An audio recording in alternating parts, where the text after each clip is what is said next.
आज आपण बनवणार आहोत सगळ्या वांग्यांची भाजी। रेसिपी खूप सोपी आहे, 5 मिनिटांमध्ये बनवून तयार होऊन जाते। चला तर मग जास्त वेळ न घालवता आपण सुरू करूया। त्याआधी मी आहे पल्लवी आणि घरच्या प्राकृती हा मराठी यूट्यूब चॅनलवरती आपलं अगदी मनापासून स्वागत आहे। चला तर मग जास्त वेळ न घालवता आजच्या रेसिपीला आपण सुरुवात करूया। या ठिकाणी आपल्याला मसाला बनवायचा आहे। ते या ठिकाणी घेतलेले आहे शेंगदाणे घ्यायचे आहे भाजलेले, त्याची साल काढून घ्यायची आहे। थोडंसं जिरं घ्यायचं आहे, अर्धा चमचाभर घेतलेलं आहे हळद, लाल तिखट घेतलेलं आहे 1.5 चमचा आणि या ठिकाणी 4 ते 5 लसणाच्या पाकळ्या घ्यायच्या आहे आणि ते कोरडंच आपल्याला दळून घ्यायचं आहे, मिक्सरमधून काढून घ्यायचं आहे।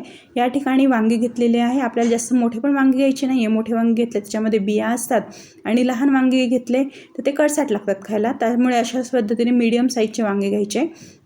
त्याच्यामध्ये मीठ टाकायचं आणि ते वांगे खूप छान असे धुवून घ्यायचे आणि अशा पद्धतीने वांगे धुतल्यानंतर त्याच्यातला जो कडसटपणा असतो तो संपूर्ण निघून जातो।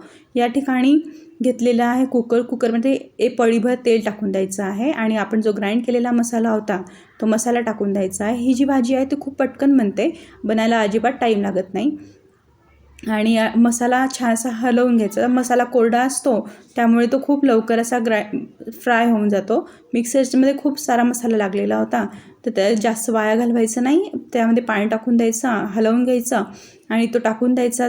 ते पाणी जे आहे मसाल्याचं ते टाकून द्यायचं मसाल्यामध्ये आणि ऑइल सेपरेट व्हायला लागलं की त्यामध्ये आपल्याला वांगे टाकायचे आहे आणि त्या वांग्यांना मसाल्यामध्ये छान असं कोट करून घ्यायचं आहे।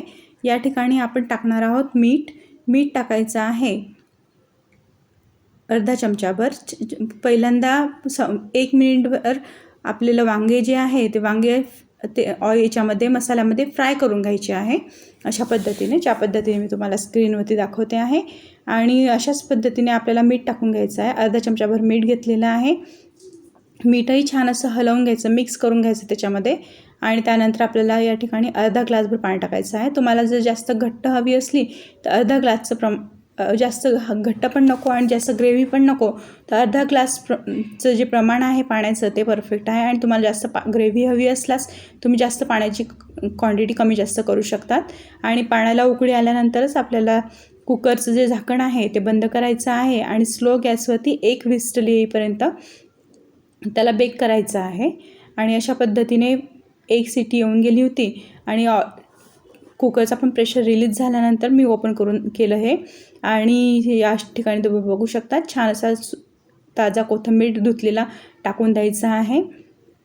आणि या ठिकाणी आपली जी भाजी आहे ती भाजी बनवून तयार झालेली आहे। आता आपण सर्व करायला घेऊ भाजी। ही भाजी चपातीसोबत भाकरीसोबत खूप छान लागते।